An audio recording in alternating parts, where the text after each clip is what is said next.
Old Snider Enfield rifles. They can be found, they're a lot of fun to shoot. Ammo is the problem.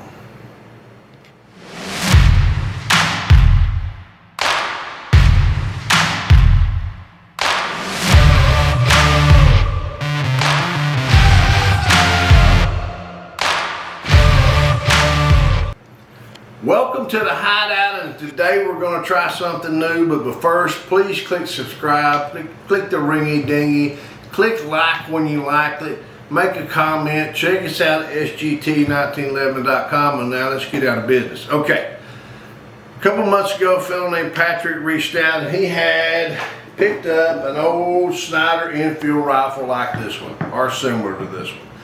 Thing's 150 years old, 125 years old, something like that. Nice old rifles, fun to shoot with. Some states will let you deer hunt with them in part of the year, a lot of them won't. Getting the rifles, they're inexpensive, you can find them around, but getting ammo for them is about ridiculous. You know, it's virtually impossible. They quit making that stuff 100 plus years ago.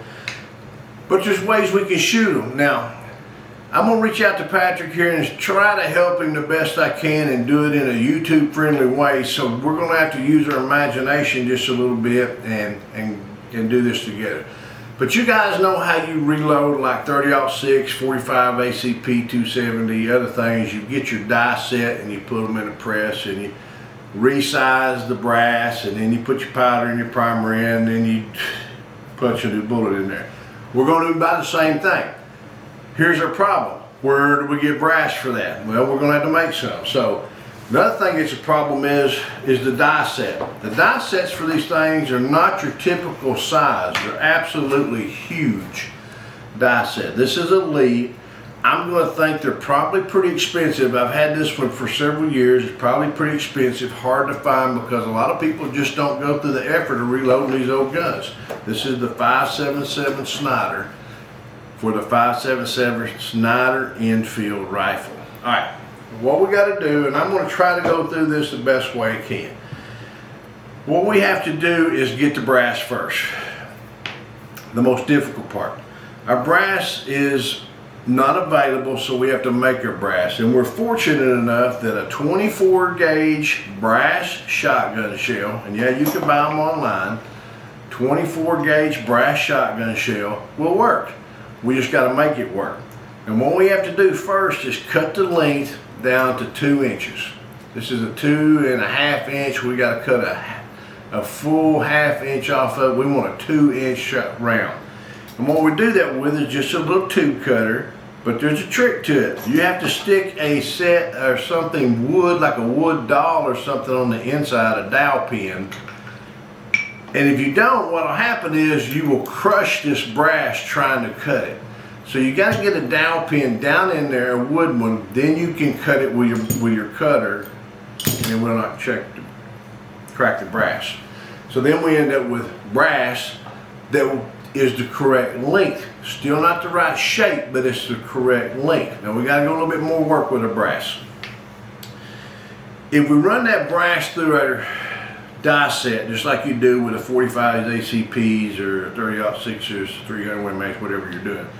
This brass, to reshape it, we're going to reshape it enough that it'll crack. So we can't crack it. We need to anneal it. And what we're going to do by annealing is we're going to heat this metal with a little propane torch, maybe a set of pliers. We'll turn the torch on, and we're just going to go out here where we've cut it off for the last 1/2 inch or so, and we're going to try to heat it evenly all the way around. All the way around. And then we're just going to lay it to the side and let it cool, and we're going to get our next one that's been cut down, and we're going to get them cut down to about 2 inches, heat it, change the metal, you know what I'm talking about, metallurgy or whatever we're talking about. We're going to change the molecules or how that metal is so that this metal will bend now instead of crack.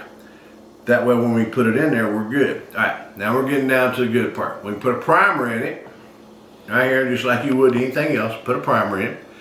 Black powder only. I see on the box, the last time I loaded some of these, I loaded them with 85 grains of black powder. That may be a little stiff for some of them. Maybe you need to go down to 75 grains. 75 grains is more than enough to get this bullet out the barrel. But we're going to prime them, and then we're going to powder them, and then we got to put our bullet in them. Where do we get our bullets? That's another big issue. Our bullets are a big ass chunk of steel, and you got to remember, these rifles were made originally from like the 3-band pattern Enfields. So they're 58 caliber or muzzle loader, Civil War muzzle loading things. And what did they shoot? Mini balls. 500 grain mini balls. And you can see it's a mini ball. It's open on the bottom down there. Why? So the powder blows up, explodes, and seals these bands around that barrel, inside the barrel, so we get a good tight fit and we got some punch coming out. So what we're going to do is, first, let's go kind of sum this up. 24 gauge brass.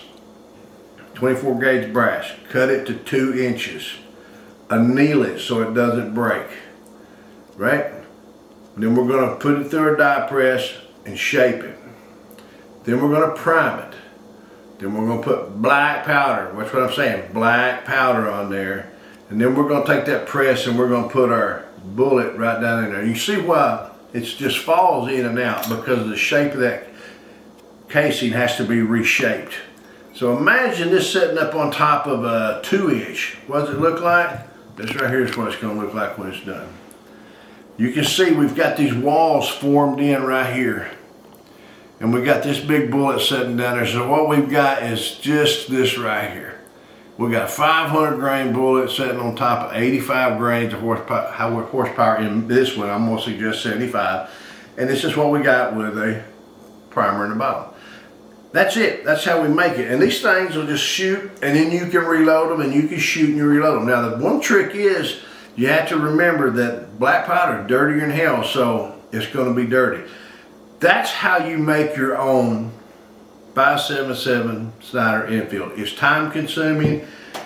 The brass is not that expensive. None of these things are expensive except the die set. The die set is expensive. Now, that's if you want to do it right.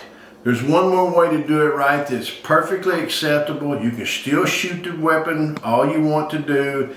It's not going to hurt anything. It don't look as cool as this big boy here, but there is one other way. And this is the best, cheapest way, most affordable, and still fun way to do it.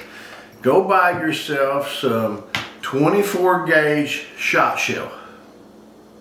That's it right there. Now, you'll see the length. It's still 2.5 inches long. And what we can do is we can cut the end of this off, dump everything out of it, the wadding, including the paper, the shot shell, everything. Dump everything out of it.